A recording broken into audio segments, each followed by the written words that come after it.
Since maintaining a healthy and sound body is among the ways of God, for one cannot understand or have any knowledge of the Creator if he is ill. Therefore, he must avoid that which harms the body and accustom himself to that which is healthy and helps the body become stronger. They are as follows.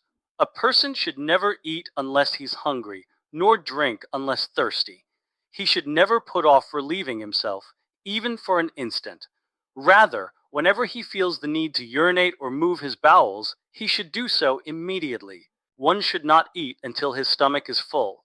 Rather, he should stop when he has eaten to close to 3/4 of full satisfaction. One should drink only a small amount of water during the meal and mix that with wine.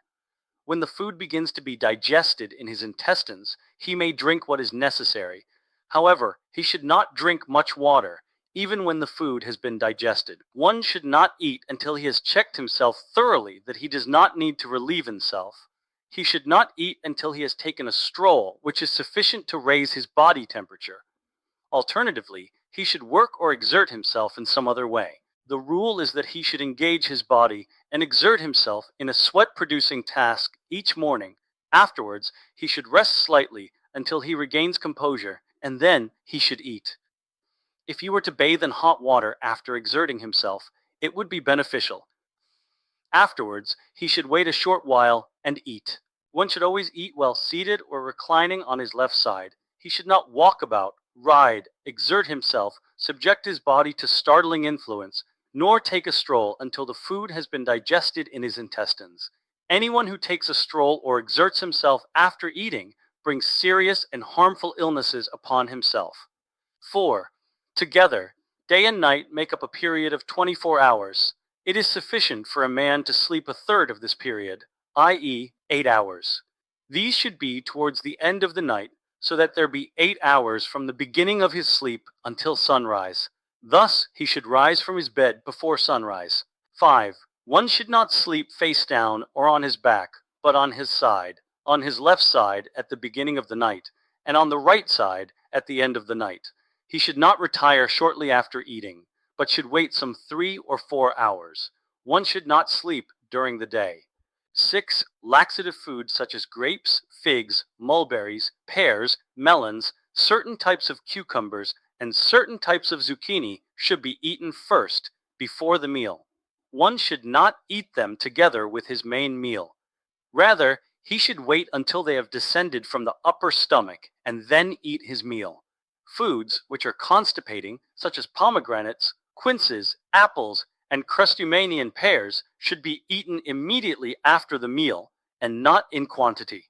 7. A person who desires to eat poultry and meat in one sitting should eat the poultry first. Similarly, if he desires to eat both eggs and poultry, he should eat the eggs first. If he desires to eat both meat of large cattle and that of small cattle, he should eat the meat of small cattle first, i.e., he should always eat the lighter fare first, and the heavier fare afterwards. 8. In the summer, one should eat unseasoned foods without many spices and use vinegar. In the rainy season, one should eat seasoned foods, use many spices, and eat some mustard and chilted. One should follow these principles in regard to cold climates and hot climates, choosing the food appropriate to each and every place.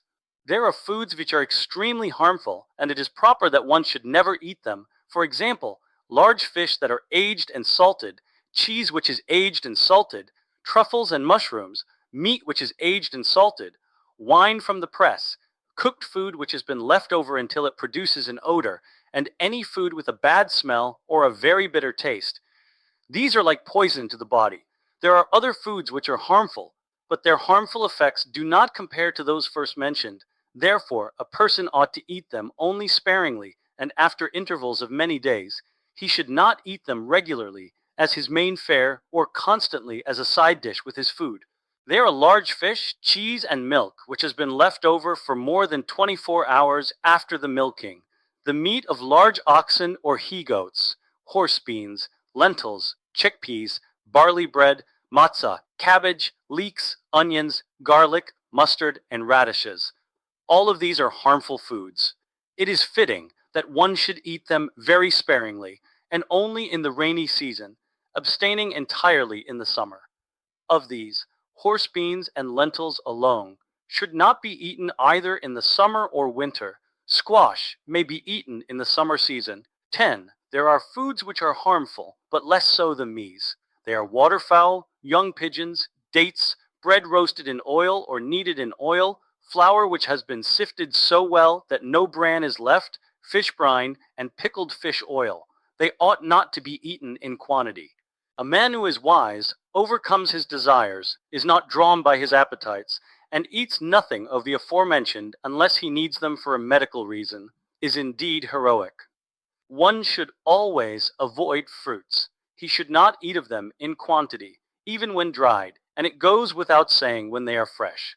When they are not sufficiently ripe, they are like swords to the body. Carobs, too, are always harmful. All pickled fruits are harmful and should be eaten only sparingly in summer weather and in hot climates. Figs, grapes, and almonds are always beneficial, both fresh and dried. One may eat of them as much as he requires. However, he should not eat them constantly, even though they are the most beneficial of fruits. 12. Honey and wine are harmful to the young and wholesome for the old. Certainly, this applies in the rainy season. In summer, one should eat 2/3 of what he eats in the winter. 13. A person should always try to have loose movements throughout his life, tending slightly towards diarrhea. This is a cardinal principle in medicine. Whenever one suffers from constipation or has difficulty moving his bowels, serious diseases will beset him. How can he induce loose movements if he has mild constipation? If he is a young man, each morning he should eat well-cooked halimi, which have been seasoned in olive oil, pickled fish oil, and salt without bread daily, or drink the boiled water of cooked spinach or cabbage, seasoned with olive oil, pickled fish oil, and salt. If he is an old man, he should drink honey diluted with hot water in the morning. Wait approximately 4 hours and then eat his meal. He should do this for 1 day, or 3, or 4, if necessary, until he has loose bowels. 14. They have given another principle with regard to physical well-being. As long as one exercises, exerts himself greatly, does not eat to the point of satiation, and has loose bowels, he will not suffer sickness, and he will grow in strength. This applies even if he eats harmful foods. 15. Conversely, whoever is idle and does not exercise, or does not move his bowels when he has the need, or is constipated, even if he eats the proper foods and takes care to follow the rules of medicine, will be full of pain for all his days, and his strength will fade away. Overeating is like poison to anyone's body. It is the main source of all illness. Most illnesses which afflict a man are caused by harmful foods or by his filling his belly and overeating, even of healthy foods.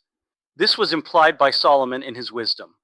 Whoever guards his mouth and his tongue guards his soul from distress. Proverbs 21:23, i.e., guards his mouth from eating harmful food or eating his fill, and his tongue from speaking about things other than his needs. 16. The proper manner of bathing is that a person should go to the baths once every 7 days. He should not enter the bath soon after mealtime, nor when he is hungry, but when his food has begun to be digested. He should bathe the entire body in hot, but not scalding water, and his head only in scalding water. Then he should bathe his body in tepid water, followed by bathings in successively cooler water until he has bathed in cold water. However, he should not use tepid or cold water for his head, nor should he bathe in cold water in the winter. He should not bathe until after he is in a sweat and his whole body has been massaged. He should not linger in the bath. Rather, as soon as he is in a sweat and been massaged, he should rinse off and leave. He should examine himself to see if he needs to move his bowels before entering the bath and after leaving it. Similarly, he should always examine himself before and after eating, before and after sexual intercourse, before and after exertion and exercise, before and after sleeping, all in all, on 10 different occasions. 17. When one leaves the bath, he should dress and cover his head in the outer room of the bathhouse, so that he not catch a chill. He should take this precaution even in the summer. After leaving the baths, he should wait until he regains his composure and the warmth from bathing has receded, and then eat. A nap after the bath before eating is very beneficial. One should not drink cold water on leaving the baths, and it goes without saying that he should not drink while bathing. If he should be thirsty upon leaving the bath and cannot refrain, he should mix the water with wine or honey and drink. It is beneficial for one to rub himself with oil at the baths during the winter after he has rinsed off. 18. One should not accustom himself to constant bloodletting. He should not be bled unless there is an extreme necessity. He should not be bled in the summer or winter, but slightly in Nisan and slightly in Tishrei. After the age of 50, he should not be bled at all. He should not be bled and go to the baths on the same day, or leave on a journey after being bled, nor should he be bled on the day on which he returns from a trip. He should eat less than usual on the day of a bloodletting. He should rest on that day, not exert himself, nor exercise, nor stroll. 19. Semen is the strength of the body, its life force, and the light of the eyes. The greater the emission of sperm, the greater the damage to the body, to its strength, and the greater the loss to one's lifespan. This was implied by Solomon in his wisdom. Do not give your strength to women. Proverbs 31:3. Whoever is steeped in sexual relations, old age springs upon him before its time. His strength is depleted, his eyes become dim. A foul odor emanates from his mouth and his armpits. The hair of his head, his eyebrows, and eyelashes fall out. The hair of his beard, armpits, and legs grows in abundance. His teeth fall out, and he suffers many pains beyond these. The wise of the doctors have said, 1 of 1,000 dies from other illnesses, and 1,000 from excessive intercourse. Therefore, a person must take care in this matter if he wishes to live in good health. He should not engage in intercourse except when the body is healthy and particularly strong, when he has many involuntary erections. The erection is still present, even when he makes an effort to think of something else. He finds a heaviness from the loins and below. The tendons of the testicles seem to be stretched, and his flesh is warm. Such a person needs to engage in intercourse, and it is medically advisable. He should not engage in intercourse on a full or empty stomach, but after the food has been digested. He should examine himself to see if he needs to move his bowels before and after intercourse. He should not engage in intercourse while standing or sitting, nor in the bathhouse, nor on a day on which he goes to the bathhouse, nor on a day on which he lets blood, nor on the day he departs on a journey or arrives from a journey, nor on the day before or afterwards. Whoever conducts himself in the ways which we have drawn up, I will guarantee that he will not become ill throughout his life until he reaches advanced age and dies. He will not need a doctor. His body will remain intact and healthy throughout his life. One may rely on this guarantee, unless his body was impaired from the birth. He was accustomed to one of the harmful habits from birth, or should there be a plague or a drought in the world. 21. All of these beneficial habits, which we have stated, apply only to a healthy man.